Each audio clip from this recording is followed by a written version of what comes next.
Hey everyone, welcome to the Drive Podcast. I'm your host, Peter Attia. Peter, welcome to another AMA. How you doing? Good. This is going to be a good one. It is going to be a good one. Before we get to it, how are you faring out there in the cold weather and the icy climate of Austin, Texas? I'm faring pretty well, but I can't say the same for the trees. Yeah, is school out today or are they back in? No, it's been out for a week. Yeah, so for those listening, any chance they're going to see any little guys running behind you today? I would go with 50-50 on that. Yeah, for those listening, the kids have been out for the past few days while Austin's been an ice storm, and every now and then on some Zoom calls, you see some extra special guests behind Peter. So we'll see if any make an appearance today. But what we're going to do today is something we're pretty excited about, which is really talk about something we haven't talked about on an AMA before. So we've had no shortage of podcast content on the brain, dementia, Alzheimer's, most recently with Kellyanne, Chris Hemsworth delved into it. And then you have podcasts with Richard Isaacson, Lauren Rogan, Hussein Yassin, Amanda Smith. So it's a topic that we've talked a lot about on the podcast, but recently we kind of did an analysis and we realized we haven't really covered it on an AMA. So what we did is we went, collected all the questions that have come through, organized them, and put together what we think is a really interesting AMA for anyone who kind of is worried about their brain, worried about Alzheimer's, neurodegeneration. Whenever I say that, I always think of what Richard Isaacson said, which is anyone who has a brain should care about this. So no matter who you are, it should be really applicable. And so I think what we're going to do... I think what Richard said is anyone who has a brain is at risk for this, which maybe is even a more pointed statement. Yeah. And it speaks to whether you have this in your family history, whether you don't know if you have this in your family history, or whether you know what your risks are. Everything we'll cover today should be of interest for everybody. So I think with that, unless you have anything you want to add, we'll just start getting into it because I know we have a lot to get through. Yeah, let's do it. I know we do have a lot. Yeah. So I think to start off, I think it'd be helpful just to kind of set the stage as this applies to how we talk about things later, is it would be really helpful for people to just understand even how is Alzheimer's disease diagnosed. So at the outset, I'll say that a lot of what we're going to talk about today is around Alzheimer's disease, because Alzheimer's disease is both the most common neurodegenerative disease and the most common cause of dementia. But it's worth pointing out that there are other causes of dementia, for example, vascular dementia, which would be quite prevalent, Lewy body dementia. And there are other neurologic and neurodegenerative diseases, such as Lewy body dementia, which is not Alzheimer's. It's distinct from that, and obviously Parkinson's disease. So anyway, a lot of what we're going to talk about is Alzheimer's disease. And so as it pertains to the diagnosis, unfortunately, it's not a neat and tidy diagnosis the way we would have for, say, breast cancer, right? If we're going to diagnose breast cancer, we might have some radiographic or physical findings that would, rouse suspicion, and that would be confirmed with a physical biopsy. When it comes to Alzheimer's disease, it really starts with a clinical diagnosis. So that's made by typically neurologists, and they work with the patient and people who are very close to the patient. So, friends or family members, and they will assess various symptoms such as, difficulty remembering events, difficulty concentrating, planning or problem solving, confusion with location or temporal confusion. So, confused about different events over time, language problems, reduction in vocabulary, speech, writing, things like that. So all of those are kind of clinical. Then there may be some sort of mental status exam or neuropsychological tests.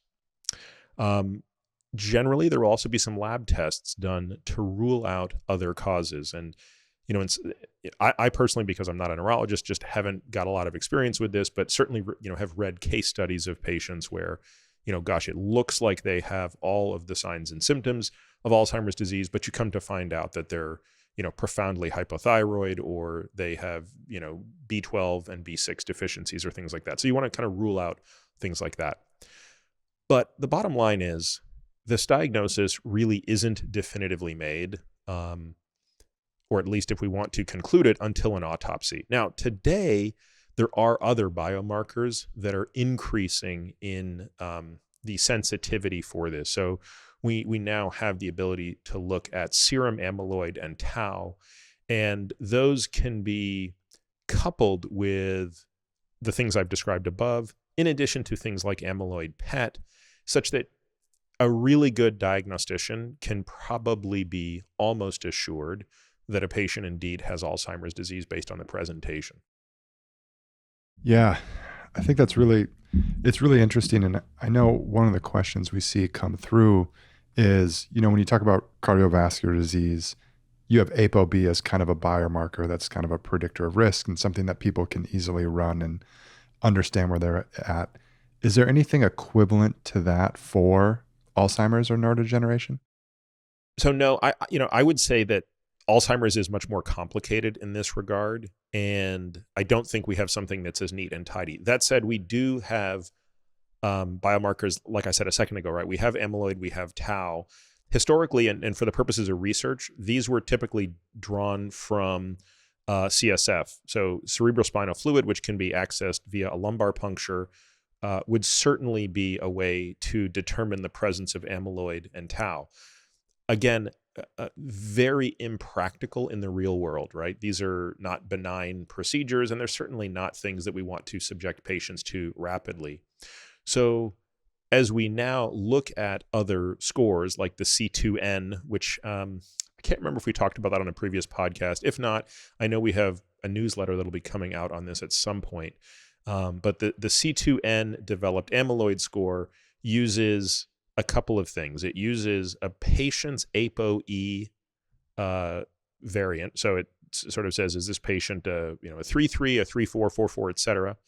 And then it looks at the ratio of two variants of amyloid beta. So amyloid beta 42 and amyloid beta 40.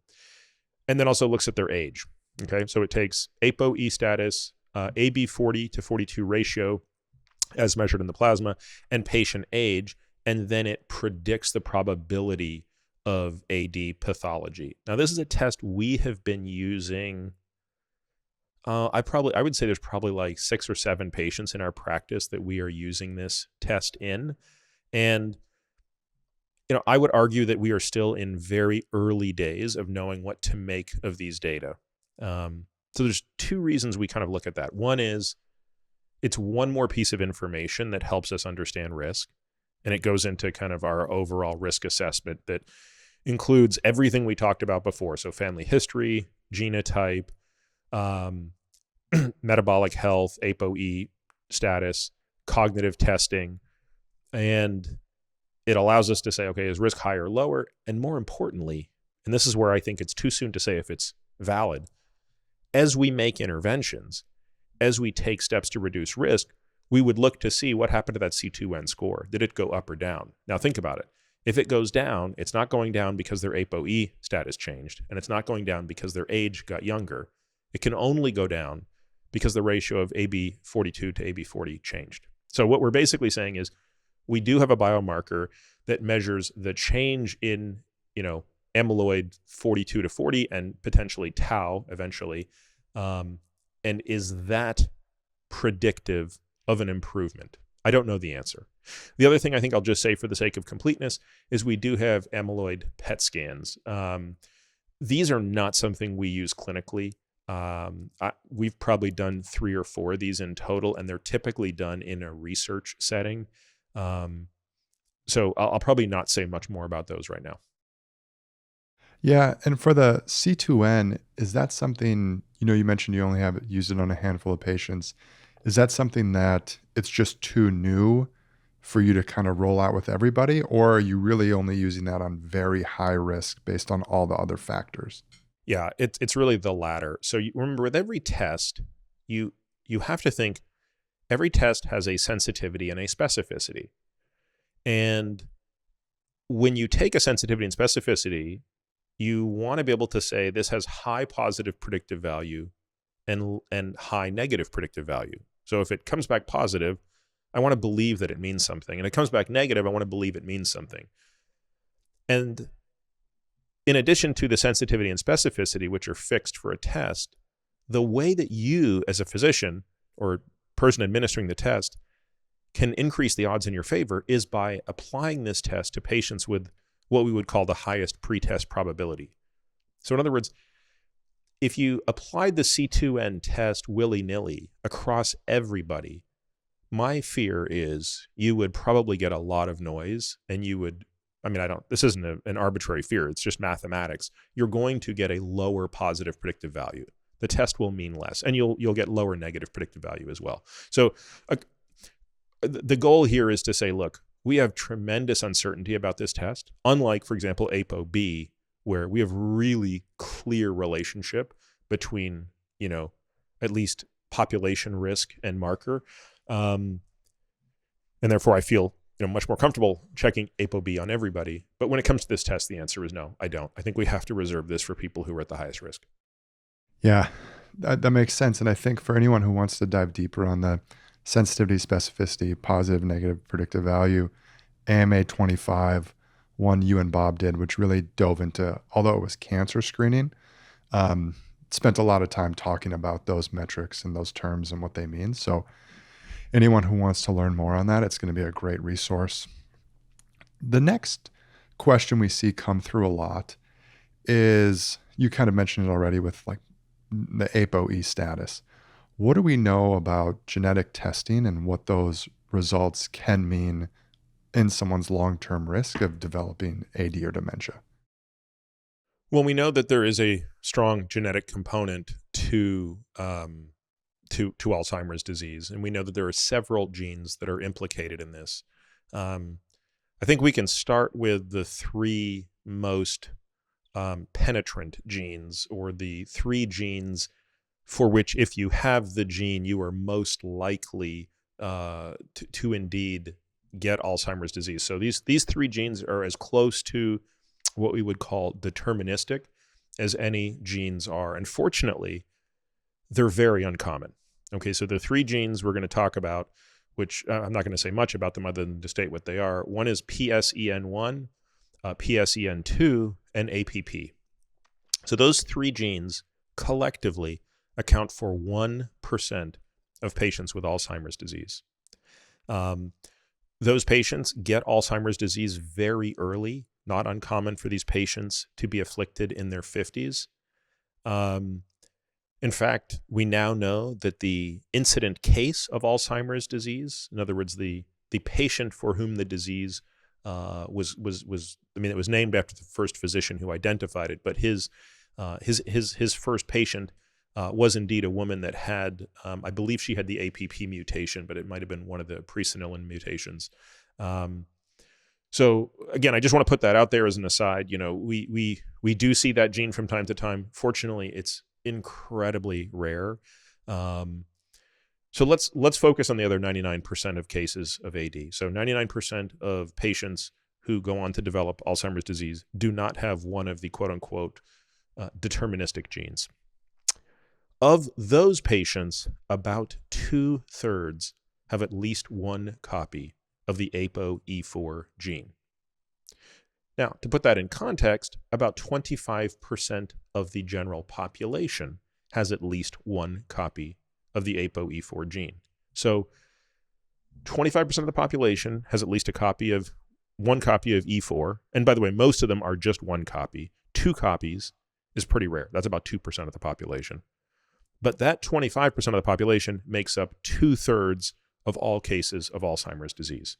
So out of the gate, you realize before you jump into the minutia on this, which we'll do in a second, clearly this gene is highly associated with Alzheimer's disease. But as I've stated many times before, including, stated this obviously when we discussed this on Limitless, this is not a deterministic gene.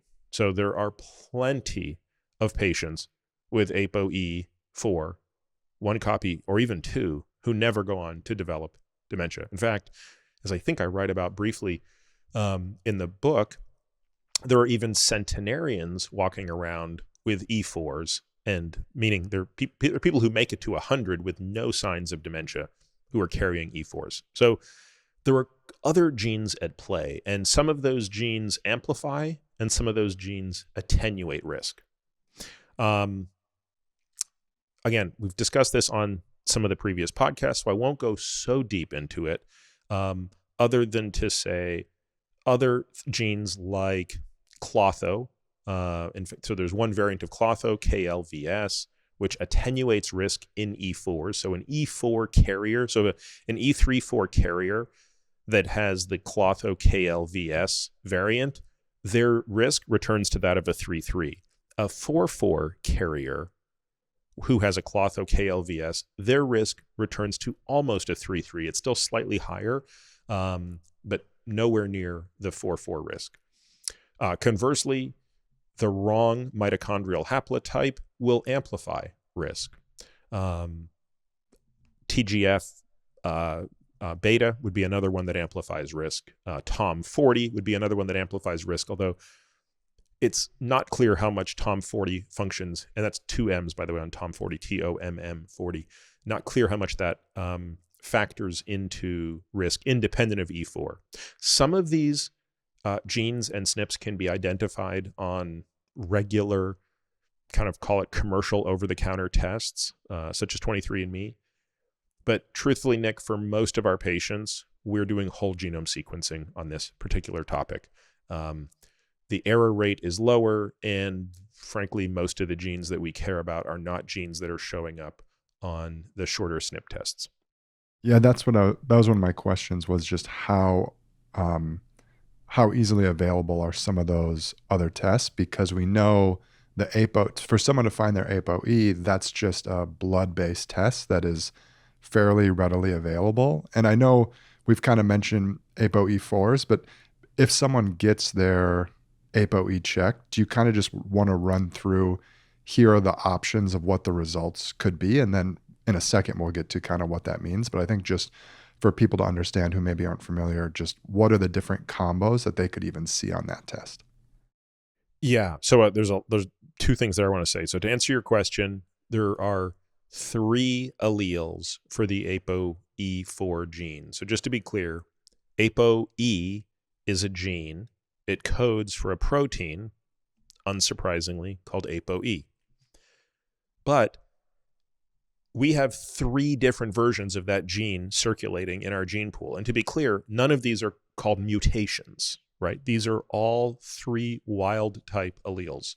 So one is E2, one is E3, and one is E4. E3 is the most common, and E4 is the next most common, and E2 is quite rare.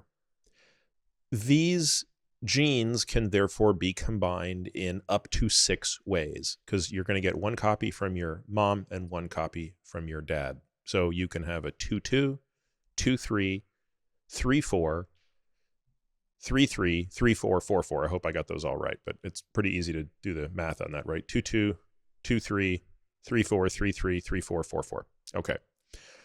The general prevalence of these is, I think, 50 to 55% are 3-3.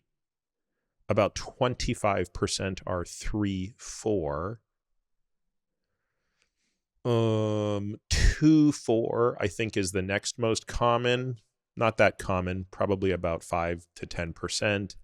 And 2-2 is the rarest. 4-4 is the second rarest. You can sort of do the math, but the majority of cases you're seeing are 3-3.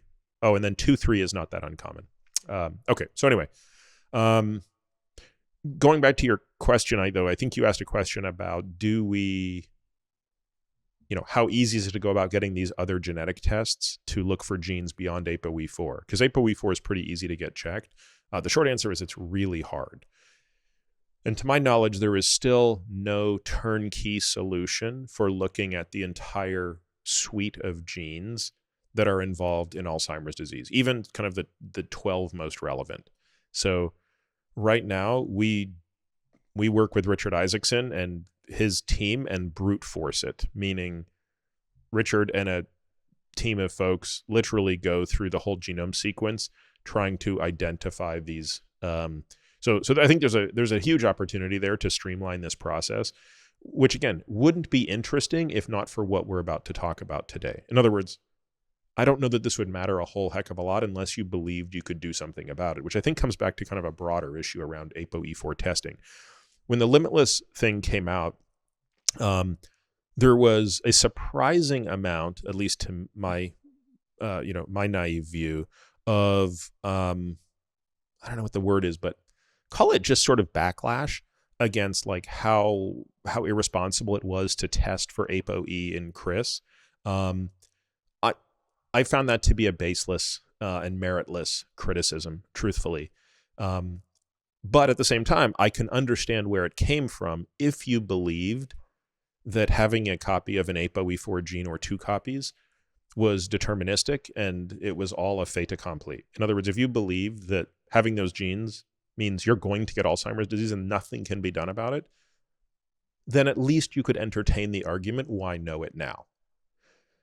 But even if that were the case, I still think that's incorrect. I think knowing something allows you to plan accordingly, but I don't even believe that premise, right? I do believe there's a lot that can be done to delay onset and or reduce risk. So let's talk a little bit about what the prevalence means of these, right? So globally, the prevalence of AD is 2 to 1 in favor of women to men. So women are literally twice as likely to get Alzheimer's disease as men. And of course, we see the reverse in Parkinson's disease. So, it's sort of interesting. Where does that 2x difference come from? It's kind of a combination of individual risk for the women. So for any combination of genotype. So actually, let's pull up figure 1, Nick. This will be easier to explain there. Perfect. Got it pulled up. Okay. So what you're looking at here, this is a bit of a complicated figure until you sort of orient yourself to it, right? So each figure is showing you men and women. So the women are in red, the men are in green. The first column is showing you the risk of Alzheimer's disease, the 10-year risk. So for a given age, what is the subsequent decade's risk? So in the first column, that's for Alzheimer's disease. In the second column, that's for vascular dementia, which is the second most prominent, prevalent form of dementia. And the final column is just 10-year risk of all dementias. So that would include Alzheimer's plus vascular plus Lewy body, et cetera, frontal, et cetera. So I think that's the first way to orient.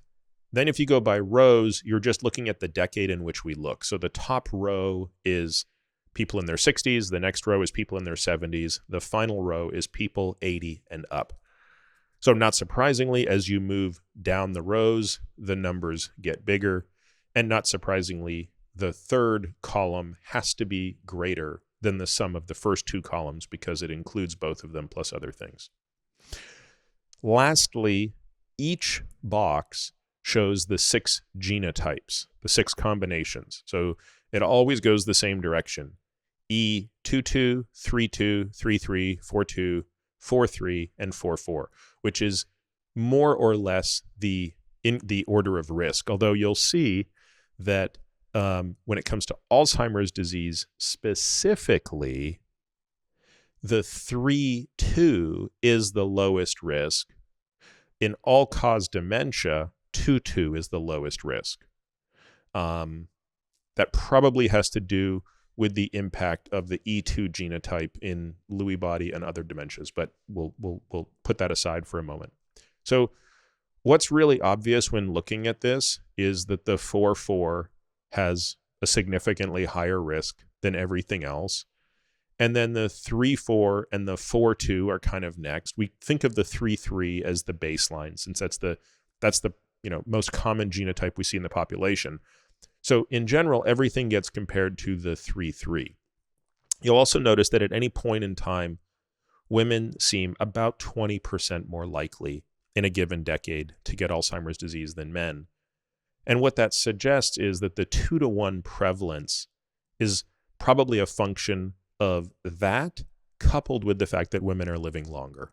That would be my interpretation of this. And Peter, you kind of hinted at it there with, I think, what you kind of loosely called some backlash around the idea of testing for someone's APOE status and why they would want to do it. Is there anything more we can say? Because we do see a lot of questions come through on how robust is the idea that prevention is possible for AD, and what more do we know about that side of it? Well, again, I think this is a very important part of what we're going to talk about today.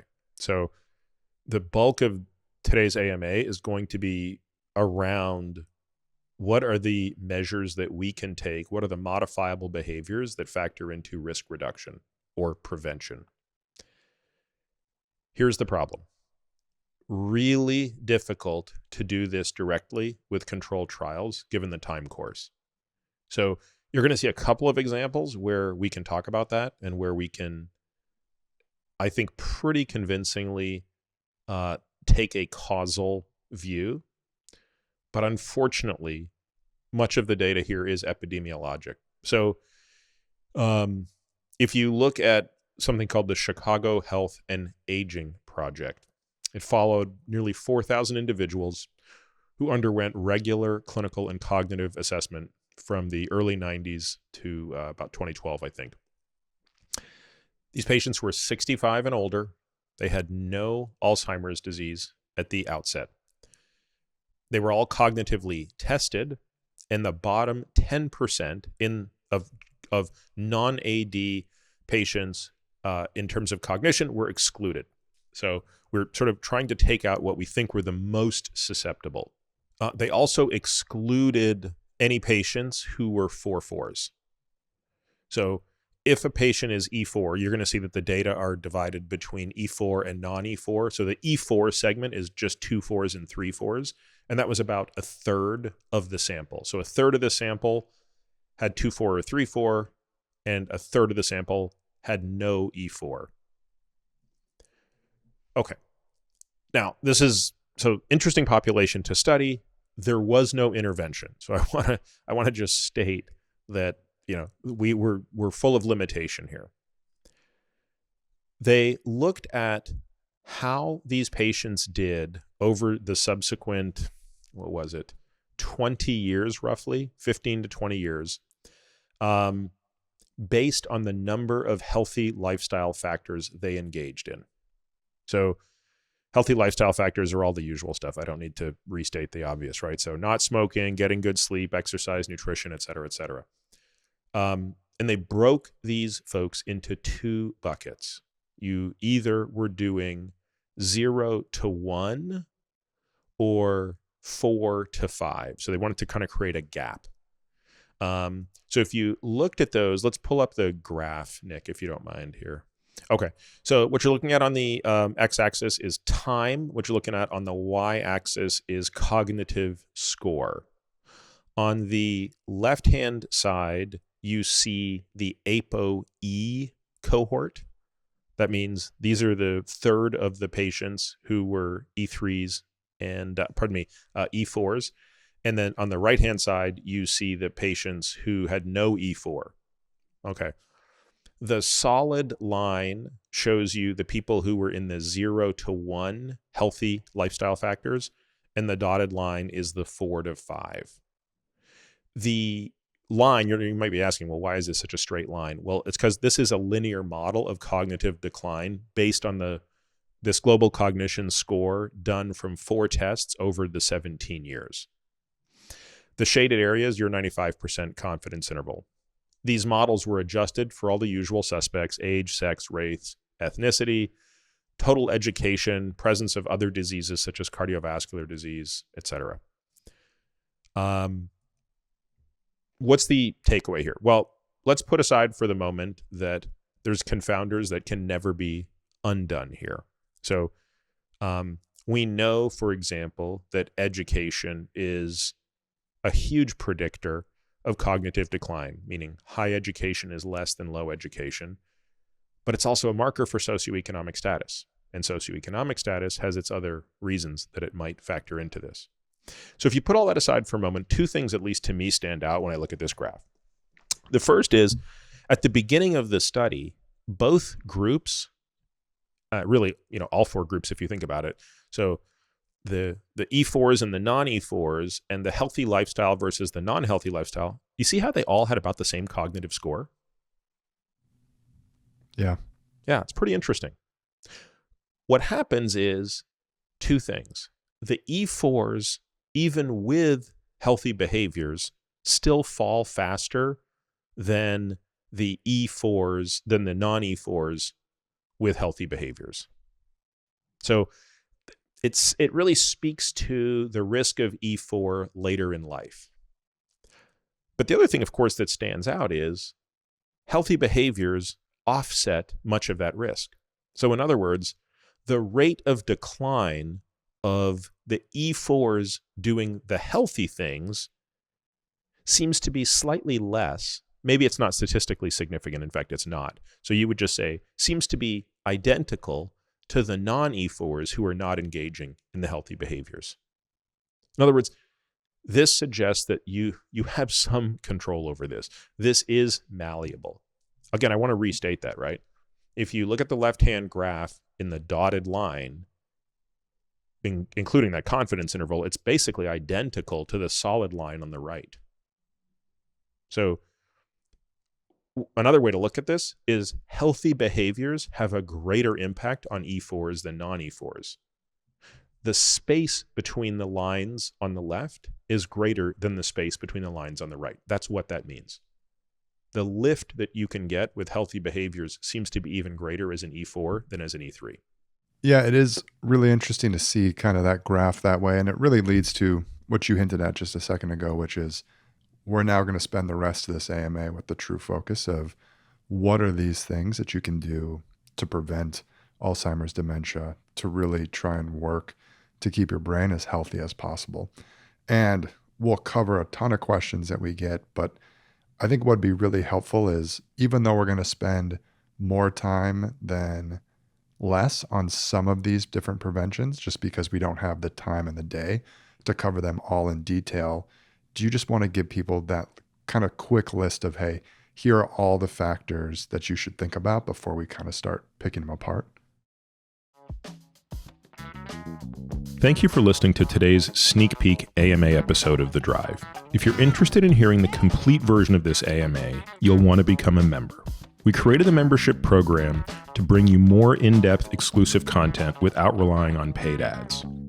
Membership benefits are many, and beyond the complete episodes of the AMA each month, they include the following: ridiculously comprehensive podcast show notes that detail every topic, paper, person, and thing we discuss on each episode of The Drive.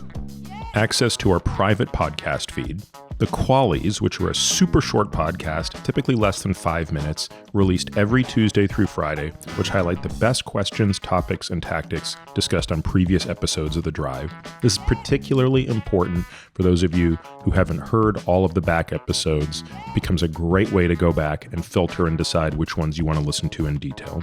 Really steep discount codes for products I use and believe in, but for which I don't get paid to endorse, and benefits that we continue to add over time. If you want to learn more and access these member-only benefits, head over to peterattiamd.com/subscribe.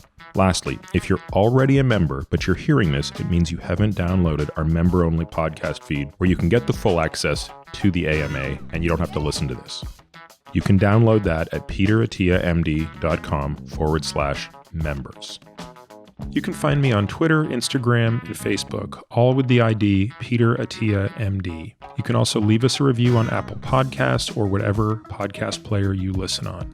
This podcast is for general informational purposes only and does not constitute the practice of medicine, nursing, or other professional healthcare services, including the giving of medical advice. No doctor-patient relationship is formed. The use of this information and the materials linked to this podcast is at the user's own risk. The content on this podcast is not intended to be a substitute for professional medical advice, diagnosis, or treatment.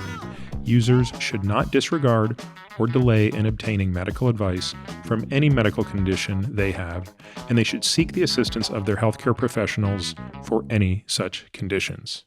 Finally, I take conflicts of interest very seriously. For all of my disclosures and the companies I invest in or advise, please visit peteratiamd.com/about, where I keep an up-to-date and active list of such companies.